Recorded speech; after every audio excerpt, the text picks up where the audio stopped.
सांगलीत एका डॉक्टर तरुणीला मध्यरात्री नाश्ता शोधायला बाहेर पडणं जीवावर बेतलंय.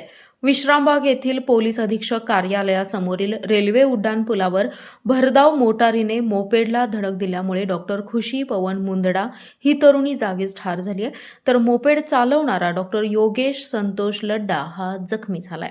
या अपघातामुळे शासकीय रुग्णालयातील निवासी डॉक्टरांमध्ये शोककळा पसरली आहे. गुरुवारी मध्यरात्रीनंतर 1:15च्या सुमारास भूक लागल्यामुळे नाश्ता सेंटर शोधायला जाताना हा अपघात झालाय. डॉक्टर खुशी मुंदडा यांनी MBBS पूर्ण केले असून पदव्युत्तर पदवी अभ्यासक्रमाच्या पहिल्या वर्षात त्या शिकत होत्या. सध्या त्या सांगलीतील शासकीय रुग्णालयात निवासी डॉक्टर म्हणून कार्यरत होत्या. मध्यरात्रीनंतर 1:15च्या सुमारास डॉक्टर खुशी यांची ड्युटी संपली. त्यांना निवासी डॉक्टर योगेश लड्डा यांना भूक लागल्यामुळे सहकारी कनिष्ठ सांगितले. त्यामुळे नाश्ता कुठे मिळतो हे शोधण्यासाठी डॉक्टर खुशी यांची मोपेडवरून दोघेजण निघाले. डॉक्टर लड्डा हे मोपेड चालवत होते.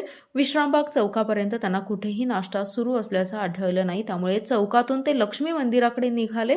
पोलीस अधीक्षक कार्यालयासमोरील रेल्वे उड्डाणपूल चढत असताना समोरून पुलावरून वेगाने खाली उतरणाऱ्या मोटारीने मोपेडला जोरदार धडक दिली. धडकेत डॉक्टर खुशी आणि डॉक्टर योगेश खाली पडले.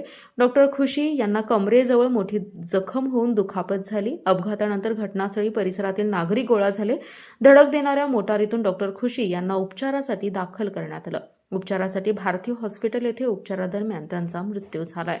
डॉक्टर योगेश यांच्या चेहऱ्याला तसेच उजव्या खांद्याला दुखापत झाली आहे.